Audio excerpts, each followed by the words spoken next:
Alors, les exoplanètes que l'on découvre, on en a découvert qui ne sont pas très loin, puisque il y en a qui sont autour de Proxima du Centaure, donc ce sont à 4 années-lumière à peu près, et il y en a qui sont très très loin, à plusieurs milliers d'années-lumière, donc de la Terre. Mais elles sont toutes dans notre galaxie.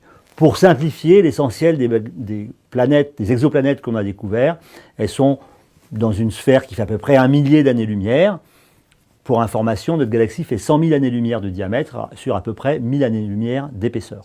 Une grande piscine quand même. Hein. Mais donc voilà, donc on est quand même à l'échelle de la galaxie, on observe les exoplanètes relativement près de notre étoile, d'autant plus que plus c'est loin, plus le signal est discret.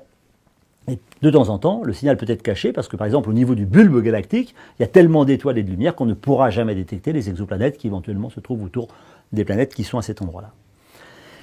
Est-ce que ces planètes sont habitées? Pour l'instant, bien entendu, la réponse, on ne sait pas.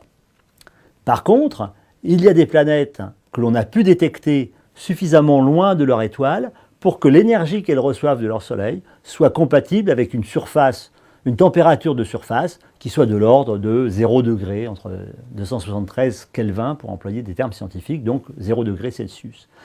Si on est autour de 0 degré Celsius ou légèrement au-dessus, entre 0 et 100 ou 150 degrés, il est envisageable qu'à la surface de cette planète puisse exister de l'eau liquide. Et c'est pour ça que l'on appelle cette zone dans laquelle ces planètes peuvent avoir cette température de surface, ou pourraient avoir cette température de surface, la zone habitable.